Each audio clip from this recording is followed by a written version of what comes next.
But first, we have a new NBA champion, and that hurts me to say as a Warriors fan. You know that. We'll be back next year. Point being, in 5 games, by a final score in Game 5 of 94-89, the Denver Nuggets won their very first championship in franchise history, and here's how it went down. Looking. Finds Strus back to Lowry. There it is, three-pointer. Won't go. Rebound, Caldwell Pope. They're not going to foul. The Heat will let it play out. It's over. At last, the long wait is over. After 47 years, the Denver Nuggets can finally call themselves NBA champions. Yeah, now you are an NBA champion, Nikola. How does that feel? It's good. The job is done. We can go home now. Congratulations. That's such a great soundbite by the Finals MVP Nikola Jokic in an interview with the great Lisa Salters on ABC.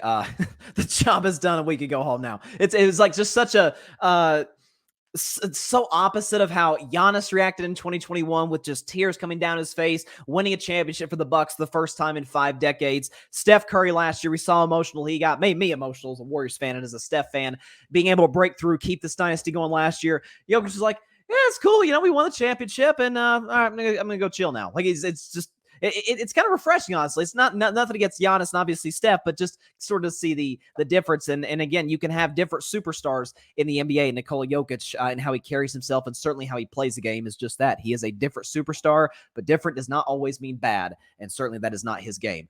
Let's just put it this way. Let's talk about Game 5 first. That one, especially for it to be the last game of the NBA season, the last NBA game that counts that we'll see for 4 months,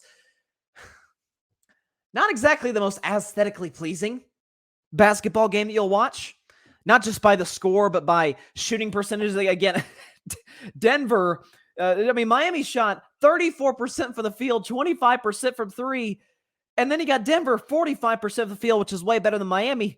But they shot 18% from 3-point range. They were down like 5% from 3 after the first half. I remember checking the box score. I was like, man, I knew they missed a bunch of threes. I didn't know it was that bad. Like, okay, they might be in trouble tonight, and we may be heading to a Game 6, which would have been tonight. Of course, that was not the case. Nikola Jokic went off, did what he's been doing all postseason and all finals long with 28, 16, and only 4 assists. Again, Miami, and I said coming into Game 5, I said, if Miami wants any chance to keep the series going, just stay with the same game plan. Okay, Jokic is going to score, but he's at his most dangerous when he's around that 20 round he scored the other night, right? 28 to about 32 points-ish, but when he gets other guys involved, that's when he's his most dangerous. They kept him to 4 assists. Jamal Murray had an up-and-down night, hit some clutch shots. You give credit to him. He only scored 14, but on 15 shots. Bruce Brown was a big plug-and-play guy off the bench. Had really the go-ahead bucket, honestly, the game-winning bucket with about a minute left to go in the game. He was huge last night, or on Monday night. Here's how I looked at this. So, for Miami, a team that I did, after all, pick going into the series, I actually checked something, folks. I've been picking the NBA Finals every year since 2015. This was the first time my Golden State Warriors made it to the championship round. I have yet to predict an NBA Finals correctly when my Golden State Warriors don't win. So, basically, I'm 0 for when I don't pick the Golden State Warriors. I don't know. I'm going to have to write that ship. Hopefully not next year. Hopefully not in the near future. I want us to make some more finals. But the point being, I picked Miami going into the series, picked them in 6. I figured that the coaching of Eric Spoelstra, the adjustments, the fact that they took out 2 55-plus win teams in Milwaukee and Boston, smoked Milwaukee in the first round. And obviously you got the championship experience of guys like Kevin Love, Kyle Lowry, and company who played well in this series. I can't say anything bad about what they did. Bam Adebayo, I thought, had his best series of the whole playoffs. Like, Bam was great in this finals. Again, there's only so much he could do defensively against Jokic, but offensively, especially in that first half, he had like 18 points, 9 rebounds. Now he sort of cooled off as the second half went, only had 2 points and a few more rebounds after that, had a cold shooting percentage as well. But it's like I said, coming out of Game 4, going to Game 5, back on Monday's show, as if this wasn't apparent when the series started, and I did even concede this when I picked the Miami Heat. Denver's the better basketball team, and they flexed their muscle. They flexed every aspect of their game throughout this series. So it feels sort of fitting that they won in gentleman's sweep fashion. I'll start with Denver first as far as sort of break down the game, and then I'll get to Miami and one individual in particular, Jimmy Butler. That game the other night was part of what makes Denver so great. It's what makes any, not necessarily all-time great team, because I'm not saying Denver's an all-time great team, this Nuggets team. Could they be a dynasty? Maybe. I think dynasty talk's a little premature. They just now won their first championship.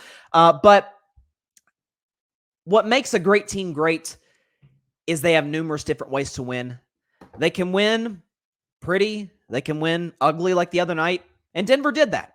Again, only scoring 94 points. One of their lowest point totals might have been their lowest point total entirely this entire NBA postseason. But again, I sort of alluded to the whole dynasty thing. Like there's this, hey, can Denver become the next dynasty? Well, first and foremost, I think the current dynasty has not exactly ended yet in Golden State, but that's neither here nor there. Because 5 years from now, very good chance Golden State's probably not going to be a dynasty anymore. I think Steph will still be great in 5 years, but Clay won't, Draymond won't. Denver has a chance, and here's why. Part of being a dynasty is not just what you have, but what's around you. And the reality of the situation is, I've said this most of the regular season, all of the postseason, and barring some crazy offseason moves, and it is the NBA, so anything can happen this offseason with the draft and especially free agency and trades. I don't anticipate this changing. The fact that the Eastern Conference, to me, is clearly better than the Western Conference. West has Denver, who's going to be the title favorite going into next season. Certainly, they'll be the Western Conference favorite.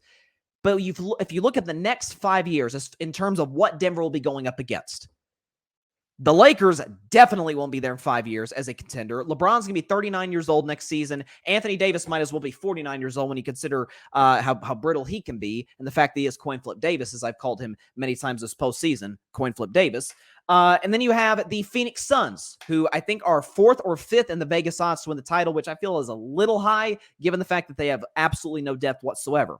Kevin Durant is going to be 39, 40 in 5 years. So he'll probably still be really good to borderline great, but he won't be KD.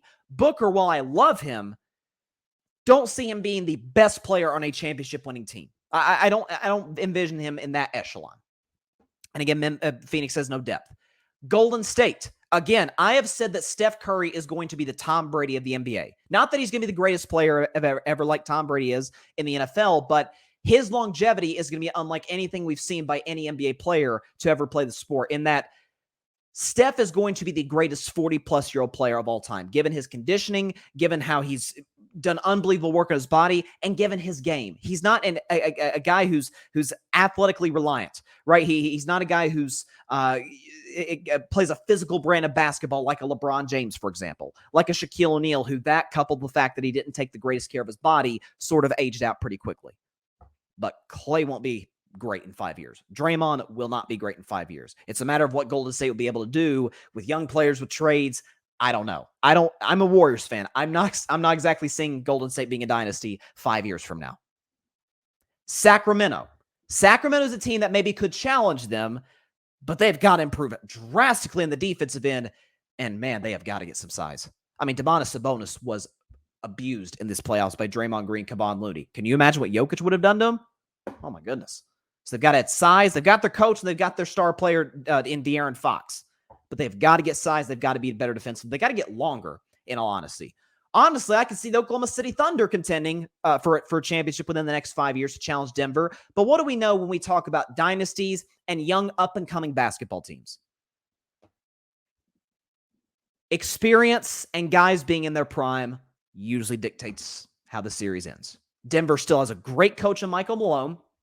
They have currently, to me, the best player in the NBA, Nikola Jokic. Jamal Murray is only getting better. Again, this is his first season coming off of that ACL tear, and look what he did. There's no question, knock on wood, he stays healthy next year, he's going to be an all-star a season from now, 9 months from now-ish.